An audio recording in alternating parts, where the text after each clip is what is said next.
In 1929, a farmer in a quiet corner of Sichuan province was digging a well to irrigate his fields. His shovel hit something hard, not a rock, something smoother, older, deliberately shaped. When he dug it out, he found himself holding a piece of carved jade unlike anything he'd ever seen. He had no idea he'd just cracked open the edge of an entire civilization that history had completely forgotten. For decades, that discovery sat quietly, half investigated, half ignored, until 1986, when construction workers preparing a brick factory stumbled onto something far bigger, two sealed pits buried in the earth for over 3,000 years. And when archaeologists finally opened them, what came out of the ground didn't look like anything Chinese, didn't look like anything Asian, didn't look honestly like anything human civilization had ever produced before. Giant bronze faces stared up at them from the dirt with eyes that didn't just bulge. They protruded 16 centimeters straight out of their sockets, like something built to see across entire mountain ranges.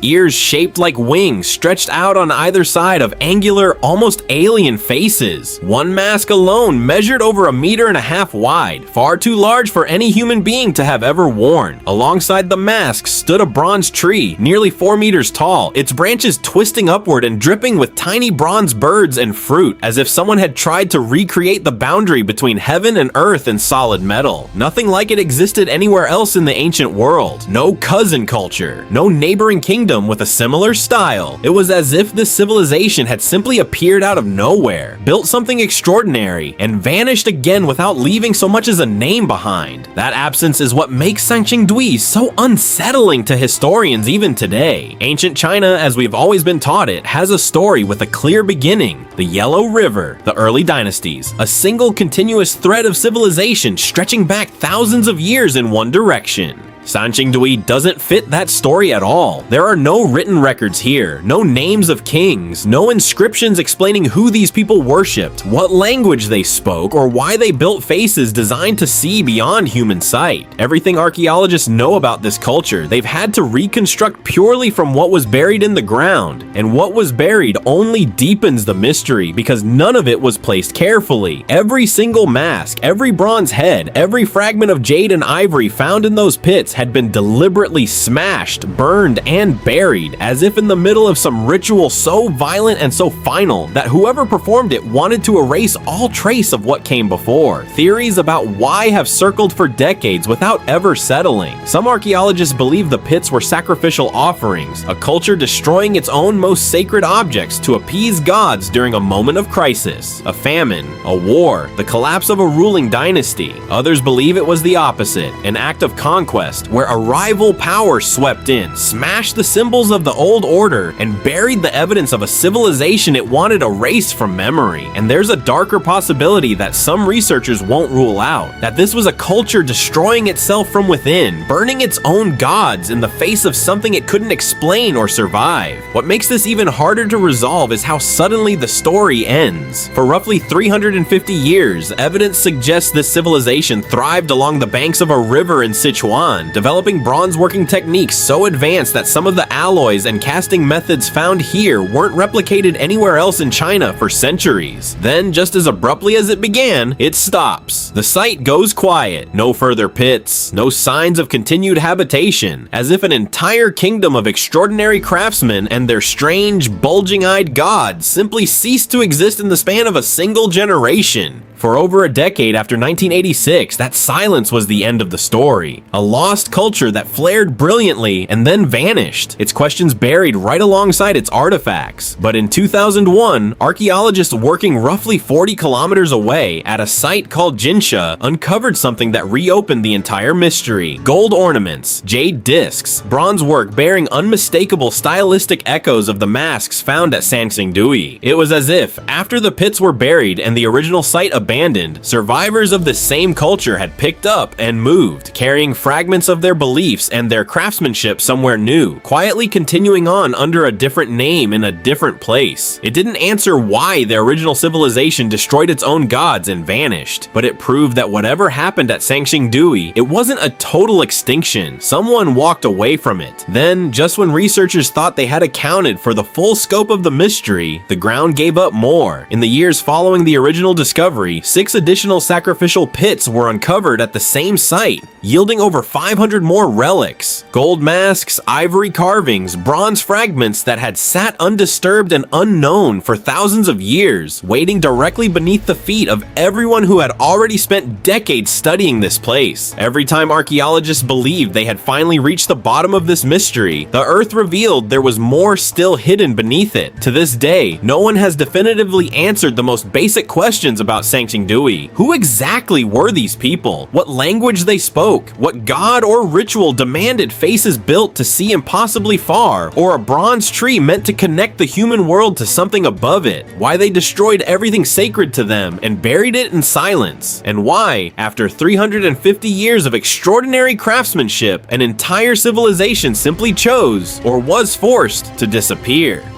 What we're left with are the objects themselves, pulled intact from beneath a Sichuan brick factory after 30 centuries underground. Cast in bronze that has outlasted every dynasty that came after it. Watching the modern world with eyes that were never meant to blink, waiting quietly in the dark for over 3,000 years for someone, anyone, to finally understand what they were built to see.